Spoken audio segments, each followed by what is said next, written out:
Okay, so I'm happy to introduce Paula Walters. Paula is joining us all the way from Ohio. And Paula is a paramedic of over 20 years, so just think about that and what that means in this space and working with survivors. And she is a survivor herself. And she is a dedicated advocate, speaker, and survivor who draws on her own painful journey through the medical system and the lasting impacts of child abuse, domestic violence, and trauma in her own mental and physical health. She's the creator of the podcast, The Courageous Survivor, where she shares her story of resilience and healing and offers hope and inspiration to fellow survivors. Her mission is to use her story simply just to transform healthcare systems to create a more trauma-informed system that prioritizes patients' well-being and health. She prioritizes her own self-care by spending time with her 5 doodles and learning all things sourdough, canning, gardening, and homesteading. And she's just an incredible person. I was so excited to be connected to her and meet her and hear her story. She has an incredible story. She's an incredible person, and I'm truly inspired by her, and I think you all will be too. So I'm going to pass the mic over to Paula. Thank you.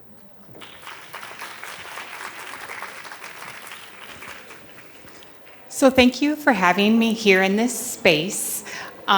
I just want to say that in my time here with you guys today, I really, really hope that I can give back to you guys what I have already been given from our first speakers.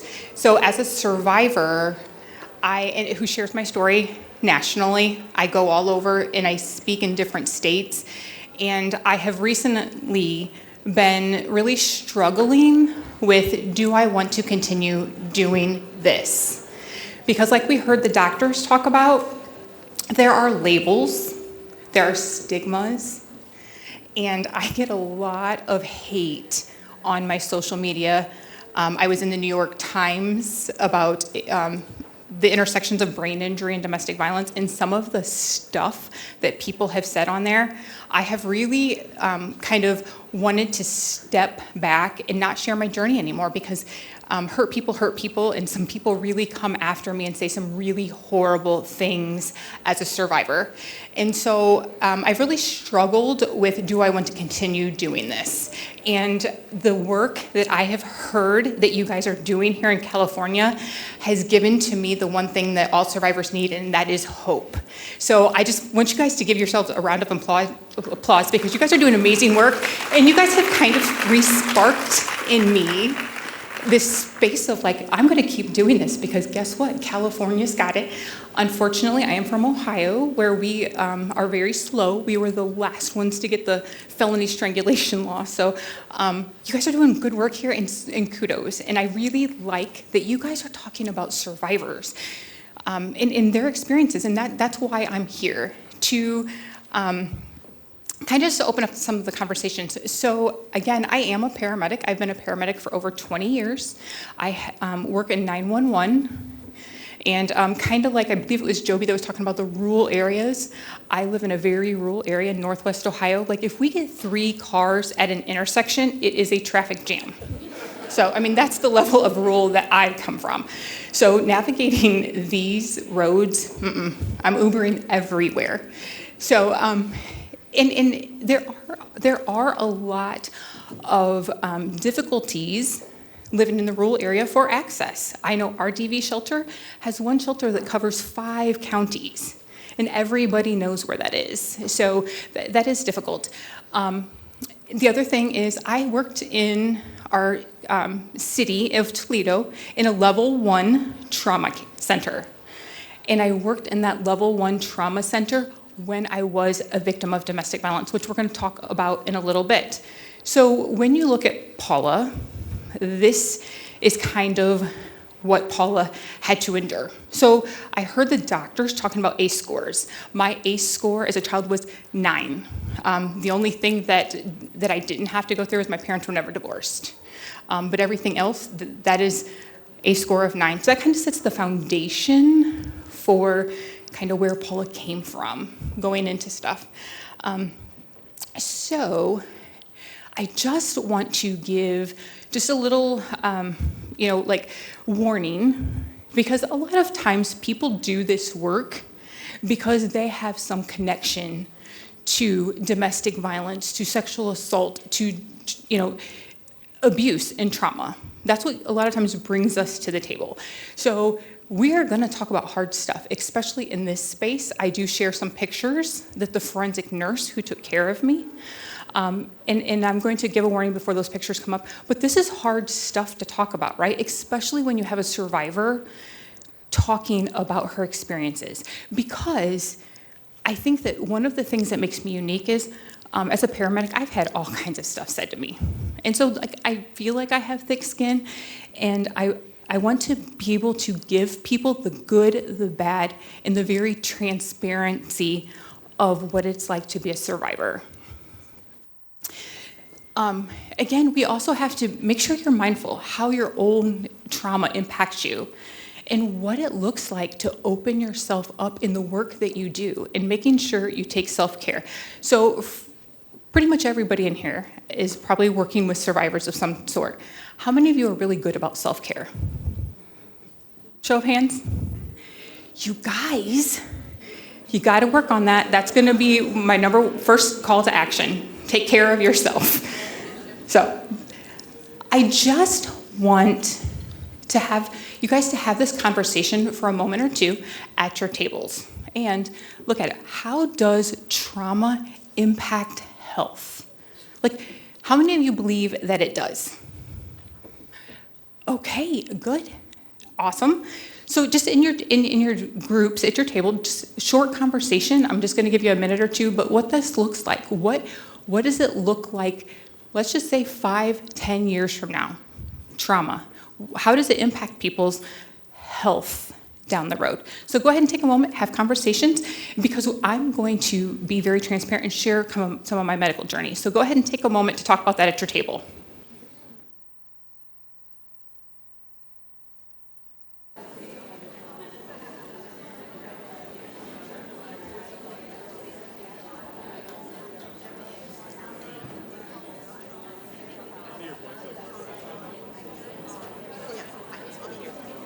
Okay.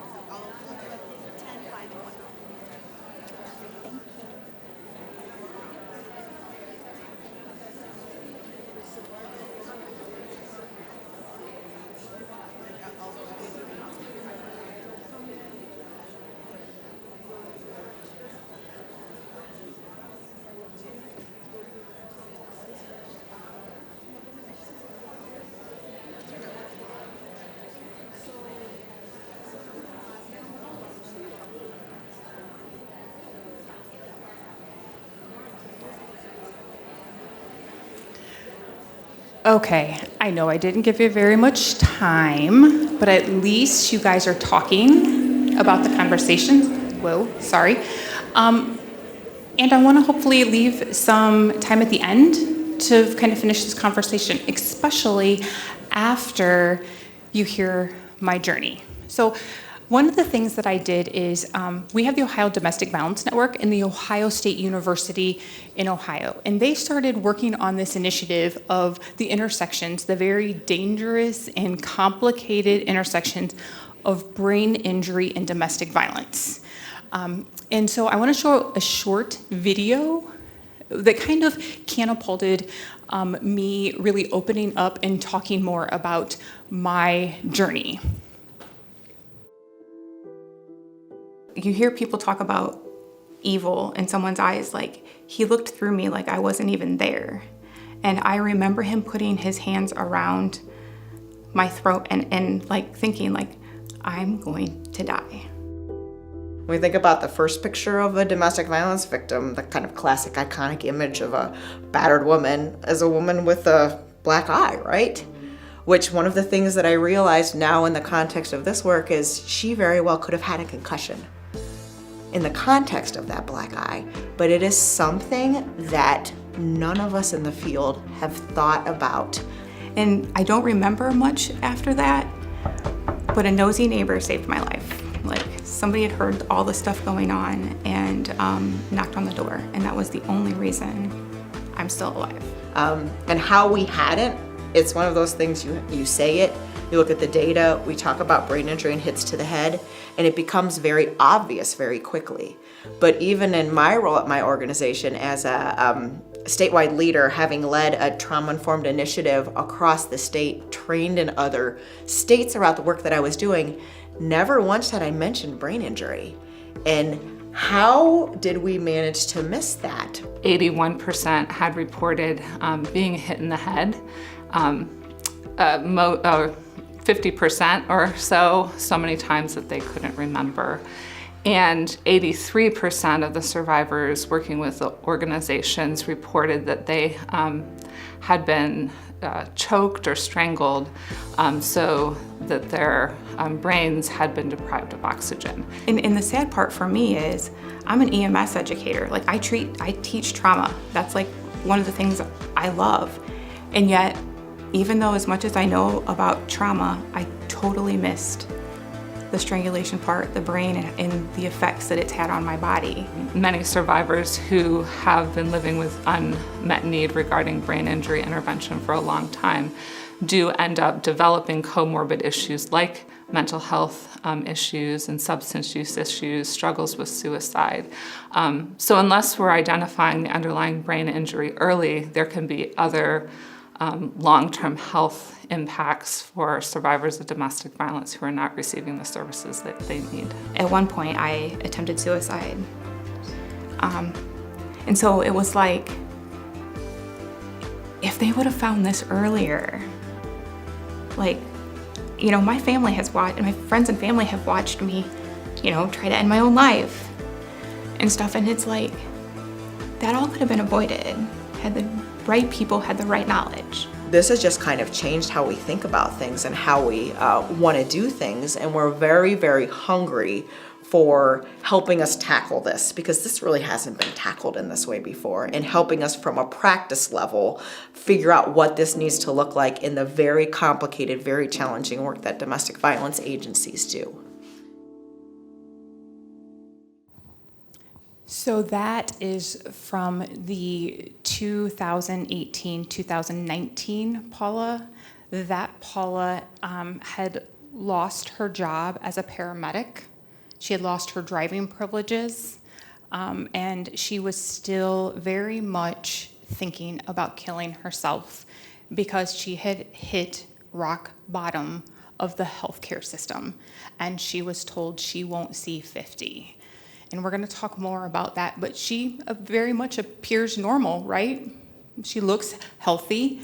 And so they had seen me here, and then they had, the Ohio State University and the Ohio Domestic Violence Network had started watching my journey, and then we started having these big conversations of what it really looks like with my brain injury, my near fatal strangulation, and all of the trauma impacts that I had from my childhood.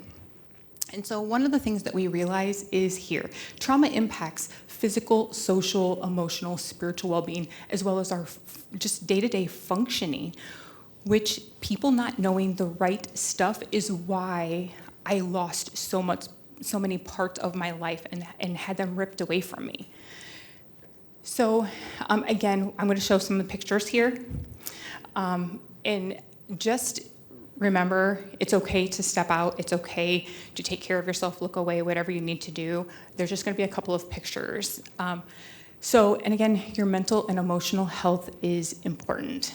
So June 25th, 2006, you know, I look back and I think like, oh, that was rock bottom.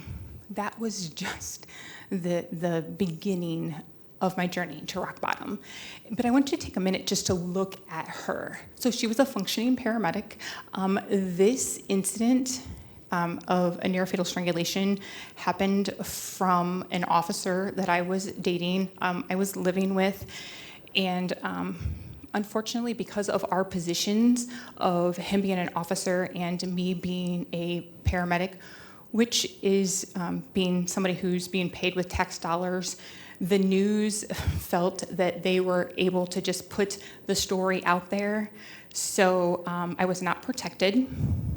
Good old Channel 11 and 13 in Toledo put the story out there, and it was very hard. But I want to take a look at, and I do believe I heard that we had some forensic nurses in here. Is that correct? Okay, let me tell you, thank you very much. These were taken, so I had 26 pictures taken by forensic nurse that night. And again, I worked in that healthcare system. I worked in the very ER that I showed up in. And I want to talk for a minute about our words. The ER doctor that I had worked alongside for 5 years, when I walked in, he said, "Paula, what did you do to make him so mad? He's such a nice guy." Which, hey, he was, right? He, from the outside to everybody else, he was amazing. But abusers don't wear signs, right? They don't walk up and be like, "Hey, I'm an abuser." They don't do that, right? They alienate. So everybody kind of looked at me like, "What did you do?" So you wonder why survivors don't speak out? The hospital, the very doctor. But let's look at her for a moment. So Bill Smock, does anybody know who Bill Smock is from the Strangulation Institute? Okay, so he has my whole case file. He shares it. I actually just spoke with him for a conversation or a conference that he had in Las Vegas. He has opened up my eyes to just how close to death I was. So for the forensic nurses, and some people might realize, hey, there's some petechiae, but let's just talk about this for a moment. As a paramedic, I look at her, and she doesn't have any life-threatening injuries. Now, I'm talking about, I obviously know now because I've become an expert in this. But from the lay public, they'll look at her and be like, okay, so she got roughed up a little bit, but it doesn't look that bad, right? And now I know there's all kinds of stuff that I've had my eyes open up. And this is why forensic nurses are so important. That's why I was having when I was listening to some of these conversations, I'm like, oh, forensic nurses, I'm glad that they're having the conversations, because when you look at this, Bill Smock has opened up my eyes to there's venous congestion, there's petechiae, there's all these things that I'm like, what, venous congestion? And I'm just mentioning it for a moment because we need to have these survivors getting to forensic nurses. I didn't know that I was that sick. I didn't know that I was that bad. When we look at this, again, there's some petechiae, but it's just 2 more pictures of hey.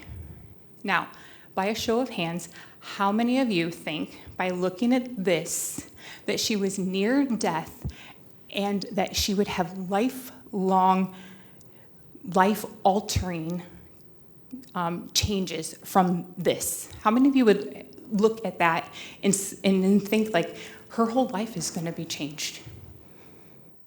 Not very many of you, right? I see maybe 12 hands. My abuser that night got 1 year probation and a $500 fine. I got a lifelong disability. So, here's my body mapping. And I'm doing this for a purpose because I had about 30 hits to the head. From me hitting the wall, me hitting the floor, him hitting my head. So you have this whole strangulation. So I have an anoxic injury on top of, so that's the oxygen being, kind of cut off from the brain. And then I have this traumatic injury on top of, while I'm doing that, I'm in fight or flight, right? So cortisol is pumping through, which even makes things worse. And guess what I got diagnosed with? Contusions. This is actually my paperwork. And if you look, final primary diagnosis, multiple contusions. Bruises. Now, this is just the opening to a much bigger picture and why we're here, right? Healthcare. Survivors and healthcare. I just want to give a little perspective. So 1 in 4 women, 1 in 7 men will experience physical violence. When I first started sharing my story, I was kind of like, I'm the unicorn, right? I was like, okay, there's not very many people out there that had to go through this journey. Like, why me? I was kind of parked in the pity parking lot for a little bit. Here's the reality. There are a lot of survivors just like me. And when we talk about that, we're looking at this. That video from the Ohio State University, have you ever been hit or hurt in the head? Talking to survivors, 86% of them said yes. 49% of them, too many to count. And have you ever been choked or strangled? 83% said yes. So when you're looking at these very blurry lines, this very complicated roundabout of domestic violence, brain injury, mental health, addictions, homelessness, chronic medical health, all of these things, you're talking about a lot of it is related to trauma, domestic violence, abuse, mental health. Now, how many of you have ever seen or heard a survivor who's in front of you that keeps going back time and time and time again, and you're frustrated and you're like, I don't understand why she keeps going back. I don't understand why she didn't show up for testimony in front of the grand jury. I don't understand. How many of you have thought that in your process? Anybody? Okay, so a few of you. We have the emotional brain and the rational brain. So here, Paula is working as a paramedic. She's working in a trauma center. She has just almost been murdered, and yet she goes to therapy and says, I'm not a good person. Please help me fix myself so that he stops hitting me. Now, the rational brain says, Paula, what were you thinking? Here's the problem. And this is where ACE scores, and this is where the conversation has to change. Instead of what is wrong with her, we have to ask what has happened to her. Because little do people know that with that ACE score of 9, I had a dad who took his side, who helped pay for his defense attorney. Why? Because Paula got love defined for her as a child, that love equals obey. If you love your dad, you obey him. You don't say no. And I also learned that if dad loves me, there's punishments. There's consequences to breaking those rules. So dad, when he found out about this on the news, says, Paula, you know that there's rules. And from what he said, you broke them. You should be thankful that somebody like that loves you. So you need to go apologize. You need to go to therapy. Because see, Paula wasn't called Paula by dad growing up. Paula was called Porky. Paula had to step on a scale every Saturday and had to go to a slaughterhouse where she was told her market weight value. And so I had gained weight, and I let someone else touch me while we were out. So I broke the rules, and dad took his side. So that emotional brain is like, I have somebody that my dad likes. I have somebody, Dad has always told me that I would be too fat and I was worthless. I would never find somebody. And here I have somebody that dad likes.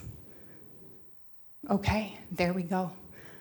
I'm going to go ahead and I'm going to do whatever I can to salvage this relationship, to please dad, because I just want dad to love me.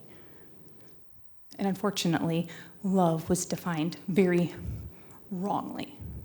And this is that part of where, when I came out to San Francisco a couple of weeks ago, and I learned that the Futures Without Violence had this CUES framework, And they have these cards, and they talk about this universal education of what healthy relationships was.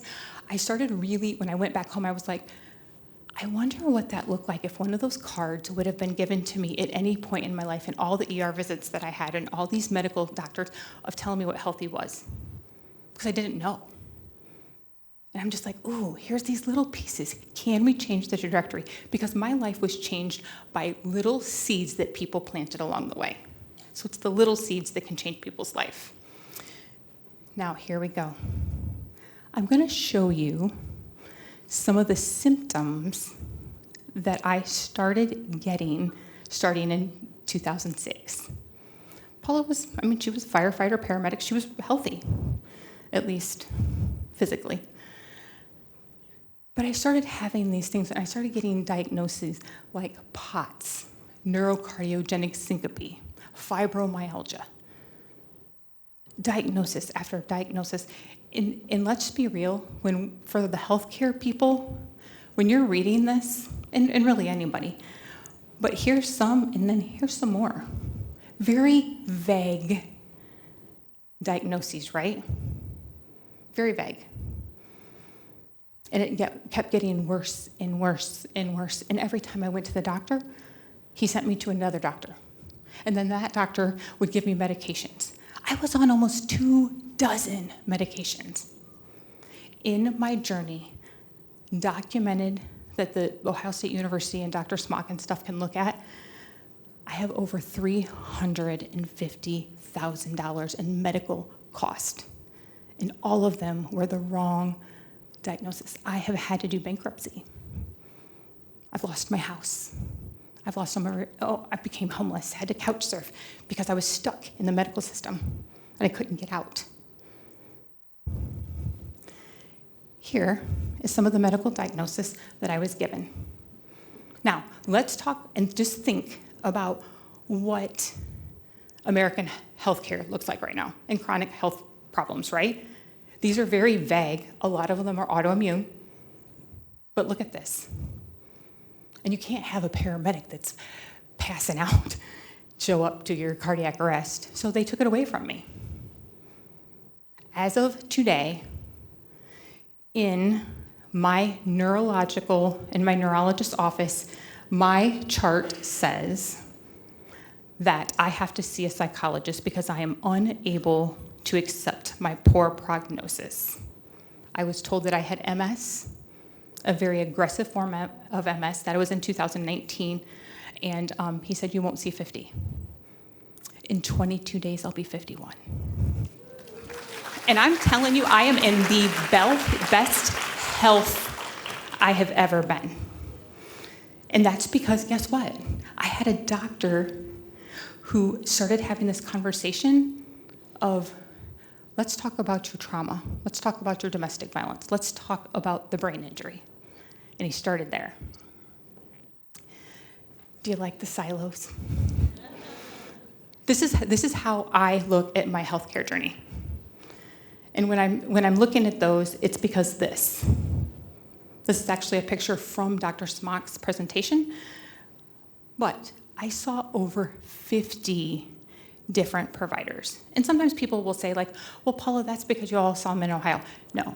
I went and did a 1-year contract for EMS down in New Orleans, saw doctors in Tulane, worked for 2 years in Raleigh, North Carolina, saw doctors at Duke. I've been to the University of Michigan. I have been to Cleveland Clinic. I have been seeing some of the best healthcare systems that we have over in that area, and nobody was talking about it. So,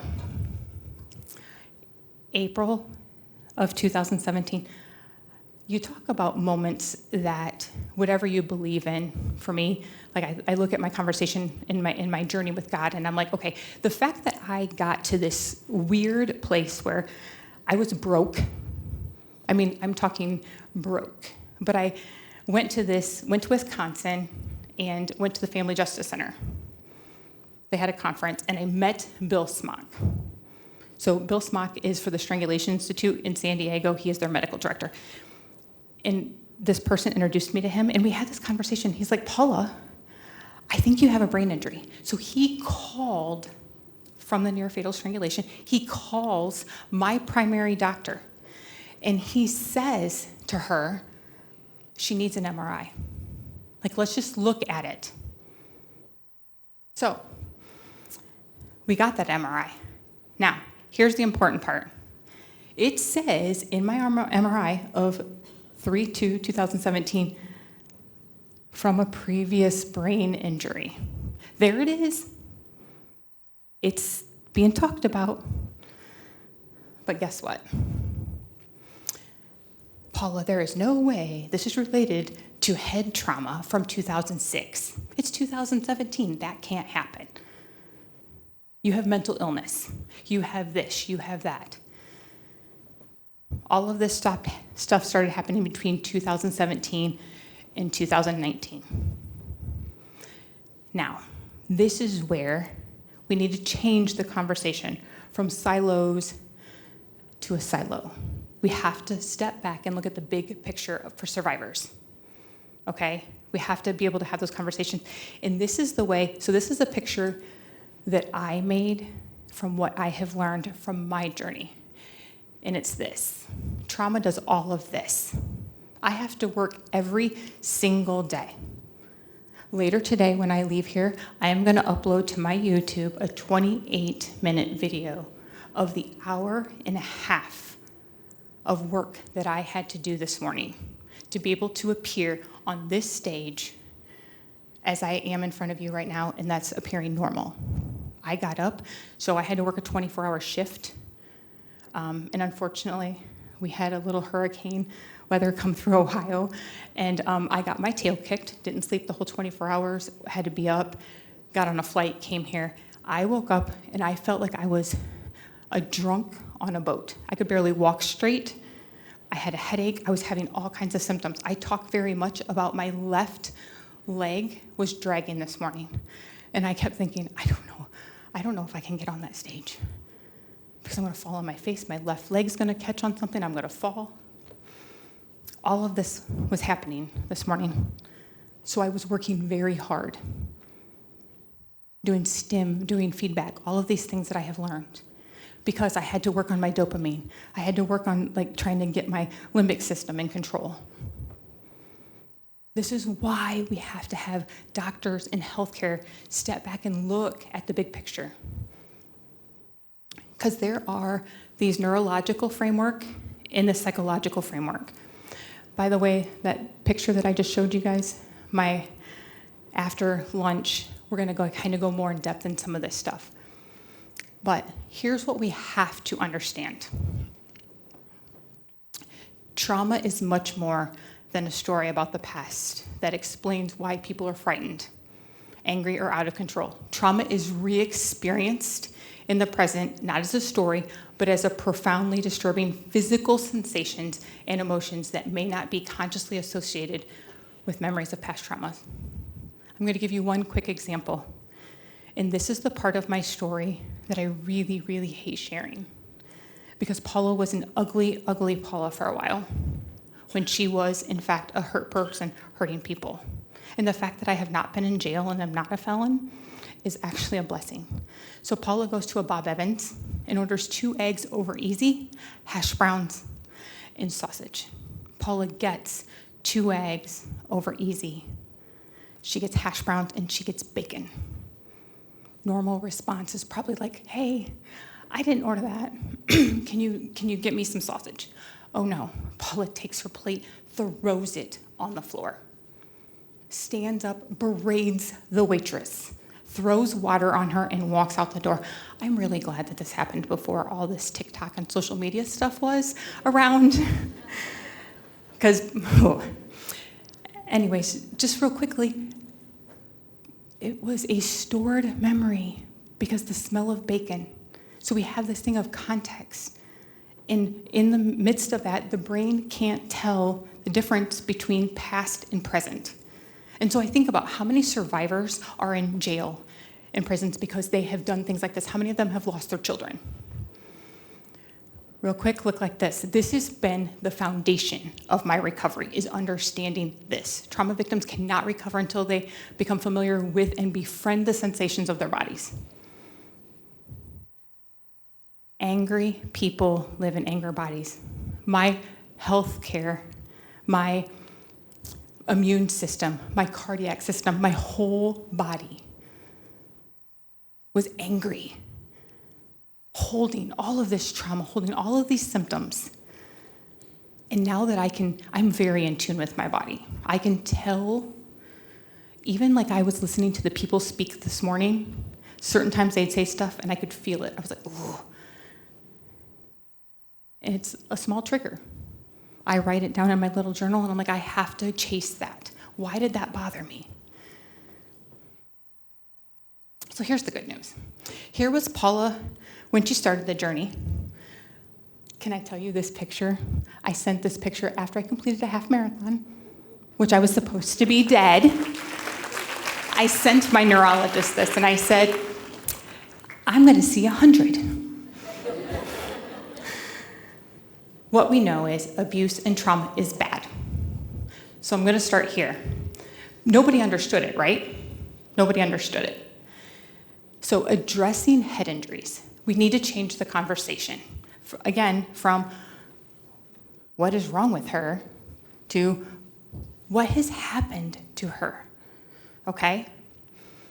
We've missed this very dangerous intersection. We have to start looking at every victim, every survivor potentially could have this dangerous intersection, okay? And the one thing that I want to talk about is we have to ask the right questions, right? You cannot say to somebody, you cannot walk up to them and be like, have you ever been strangled? That's not going to work, right? The conversations of have you ever been hit in the head? Did something impact your breathing? Let's change those conversations. Make it very simple.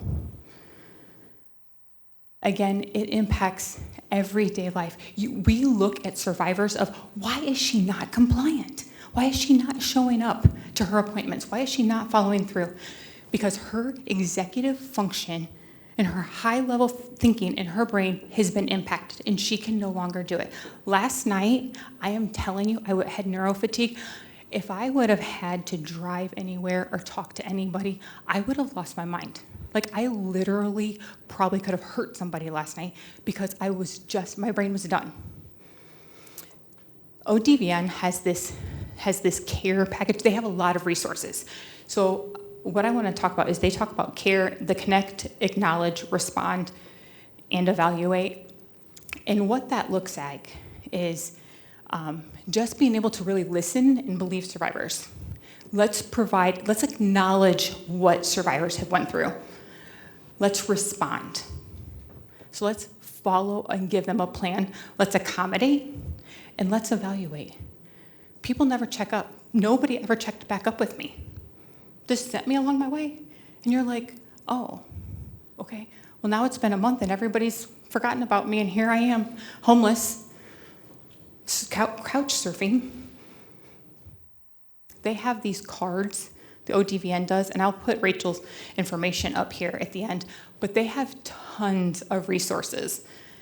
And I just want to kind of here's Rachel's information. I want to be able to leave a little bit of time for questions, but here's Rachel's information because there are tons of resources that they have out there. You can print them, they have them in Spanish, but it is very survivor friendly. When you give it to a survivor, it's written by survivors, and it makes it very simple. And you can leave that little nugget with them. On the last part of, here is my information. I share my story, but you will, if you want to see that horrible video, I'm just gonna tell you for entertainment, I did the chicken dance in the bathroom this morning as part of my exercising. Just because I tried to make it fun, because it's boring, horrible stuff, but somehow I ended up doing the chicken dance. So I just want to say this, and this is what people don't understand, and I'll come back to this in a moment when I ask questions, is our brains are wired for connection, but trauma rewires them for protection. That's why healthy relationships are difficult for wounded people. I will tell you that I still have no idea what love for another human being is. I am just being rewired. As Jen said, here's my doodles. Love them. I cook for them. Like, I make chicken and salmon, and they're spoiled. but I'm going to go back and leave this here. Do you guys have any questions? And I will tell you, I will be here throughout the day. There is nothing that you can't ask me. I know that sometimes, and some of you may not want to ask stuff publicly, but you can, in fact, ask me anything, because what do I have to lose? We can't change it if we don't have truth, right? Anybody have any questions? Okay. I have it right here. So I'm just wondering, I'm a survivor of domestic violence. So, but I never even thought about that. And like you said, you just like all these symptoms that I'm now seeing, that I never would have thought that it came from that. So I'm just thinking, oh, it could have been this, or I'm just getting old, But so there's a place where we can go and and be able to get help and follow up on, even though it's been so many years. Yes, so first of all, thank you so much for trusting me and us with saying that. And number two is, yes, there are multiple places out there that are having these conversations. And I will tell you that so I live in Ohio, Northwest Ohio. I had to go to Minneapolis, Minnesota. Dr. Smock kind of gave me that little spark, and I believed it was related to my brain injury. So I found doctors. They have been working with me throughout. They at least will, if you want to, talk to you for free, and they'll help you with different doctors that they know across the country. But also, if you want to take my card, I would love to be able to help you kind of just have further conversations, because that's one of the things that I do as a survivor is I try to help people get connected to the right doctors and give them the right information, because I can tell you right now, my regular doctors still say, you can't possibly have this from something that happened in 2006. Yet, the clinic that I'm going to, I have competed against NFL and NHL players, and I'm able to keep up with their, half my age self. It can happen, right? And I would love to be able to kind of give you their information or help you further with that. But yes, again, 2006, I didn't get help until 2019, 13 years. Anything else? I know that we're almost out of time. We got 6 minutes, 5 minutes? Okay, anybody else? Oh, you guys are really, did I see one? Hi, I just want to say thank you. You're so incredibly brave. In Los Angeles, we're just starting to do some of this work. Dr. Gonzalez is around here somewhere.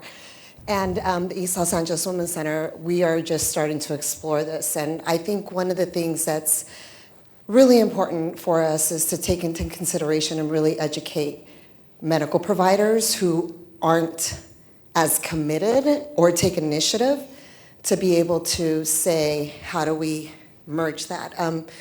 We were talking about survivors don't necessarily always connect how the two are related, right? So as the majority of us are advocates, as advocates, what would you recommend to us that we can share with the providers that we train to do this work? In our case, it's Los Angeles General Medical Center, which you can also, by the way, reach out and I can connect you over there. But what would you recommend that we as advocates share with providers to be able to say that's going to be useful to convince them that this is important work? Because we say it, but they don't necessarily have the infrastructure to be able to implement it. Correct. And I think that this is one of those conversations where, so for me, when I take what EMS calls frequent flyers, so I have somebody that I'll see over and over and over again, and I know they're a victim or survivor. When I take them to the hospital, I will say to some of our doctors, I will say, look, they have chronic medical problems. Can we at least just have the conversation with them about what trauma they have? So I will tell you as a paramedic, this is how I talk about it in survivors, and I really wish every healthcare provider would do this, is when I have someone, I say, look, you are taking all of these medications and you have all of this stuff. I don't know what your past entails, but just know that trauma, childhood trauma, being a first responder, an advocate, you guys, advocate, when you're working with trauma, it can impact our medical health. And so we need to have providers, and I'll tell them, you don't have to disclose to me, you don't have to share with me, but at least think and keep that in the back of your mind that when you're not getting answers and you're taking medications and you're not getting better, that maybe there's a trauma component to it. And that's where we need to have every provider, and that's kind of what I loved about the CUES framework is universal education. Let's say, hey, trauma impacts all of these medical conditions. Is there a piece of your past that trauma, abuse can be there? Because that's a whole different level and path of work that we can do that maybe it doesn't look like all of these tests and it doesn't mean all of this medication. Because people just want answers, right? I just wanted answers. And when I couldn't get answers, that's when I tried to take my life.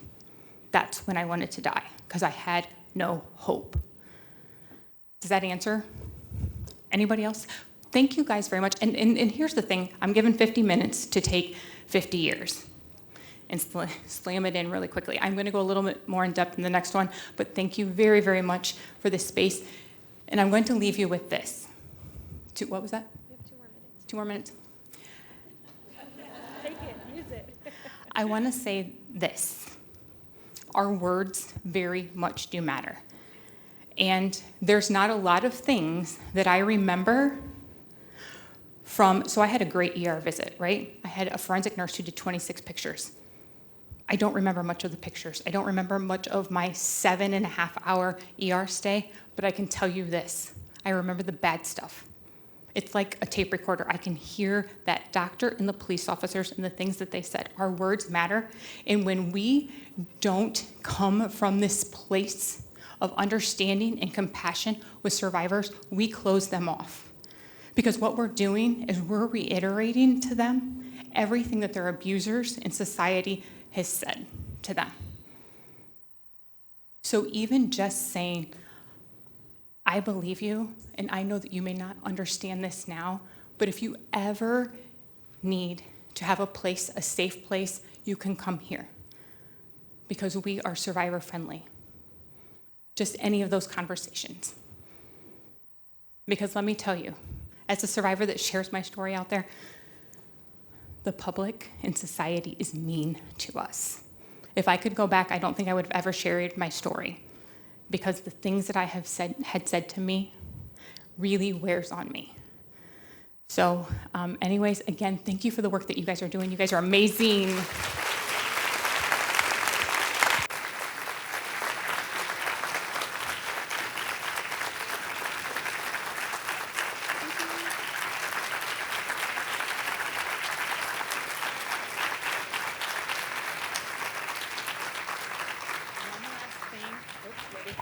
One last thing, I do believe that there was a room, right, didn't I read that there's a room, a self-care room? I'm gonna tell you, if you're one of the people that are a survivor, I know I'm going to be going there at lunch. If anybody, just take care of yourself, please.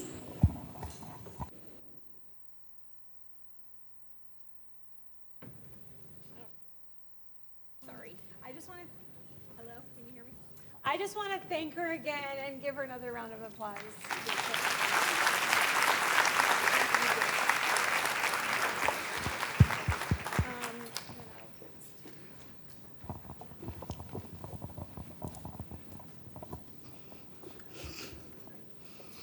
Wow.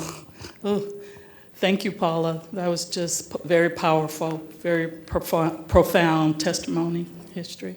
Thank you. So at this time, we're getting close to lunch, but before lunch, we do have a public official that has, maybe I'm too close to that. We have a public policy leader, state leader, that wanted to give greetings to the group, and I'm just so proud. I was introduced to Dr.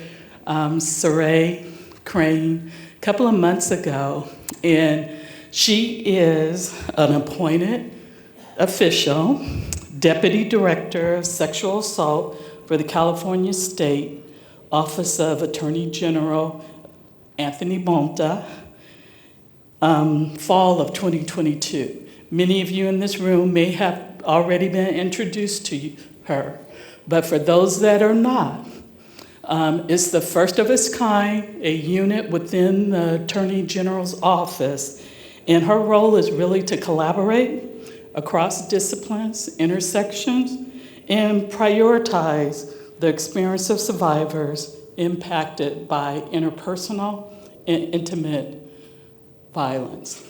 So with that, I want to bring up Dr. Crane. Bring greetings.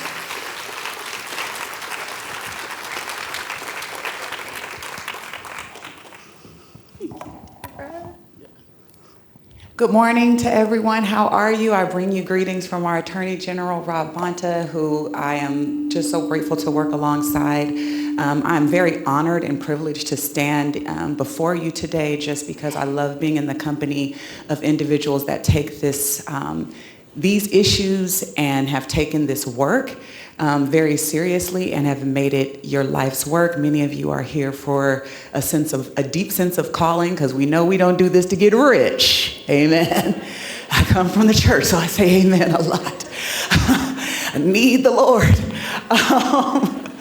But again, my heart is just so full to be with you. I do consider it a privilege and an honor. I tell everyone I am a crisis line worker at heart. I started my career serving as a volunteer advocate, where I responded to the crisis line and I responded in our local emergency department. And that is one of the reasons why I will say until the day I am no longer drawing breath that I believe that forensic nurses are unsung heroes among us. They are warriors, they are angels, they are leaders, and some of my favorite people in the planet.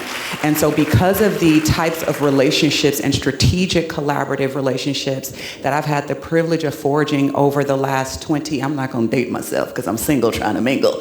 So in the last 20 plus years that I have been working alongside individuals that have been providing this level of intervention and care, I have always been intentional about centering the experiences of what it means to have forensic nurses, medical practitioners, and individuals that are providing direct clinical intervention with individuals that are doing it in the community space. And so I'm grateful to say that I've had a very hodgepodgey career where I've served in rape crisis centers, I've served in the context of government, I've served in local government and now state government, and I do just consider it a privilege and an honor. And so on behalf of our Attorney General, Rob Bonta, I bring you greetings.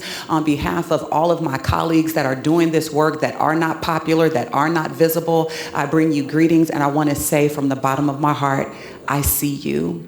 We see you, we appreciate you, we honor you, and I am personally looking forward to forging deeper connections with folks in LA County and LA City, just for the purposes of getting work done. I love the title of this time today, which is Beyond the Silos, because too many of us are working in our respective areas and we're not intentional about finding ways that we can work together. Some of the most transformative work that I have seen happen and take place in this space of intervening in multiple types of gender-based violence happened as a result of people just becoming friends, trying to be creative and finding ways to work together, to serve one another, to build capacity, to strengthen our education, to actually make links. And I think, again, we don't always have the privilege of liking the people that we work with. Hello, somebody. But it's a little bit easier when we do, when we're at least friendly, when we can approach it from a place of respect and honor. I'm the type of person, I have plenty of credentials, prefixes, and suffixes, but as far as I'm concerned, I would rather just be in the company of friends. And so again, I bring you greetings, love, and thanksgiving, and I'm so happy to be here. Thank you for all the work that you're doing, and thank you for doing it in public, out loud, and unapologetically. Blessings to you, and I look forward to connecting again.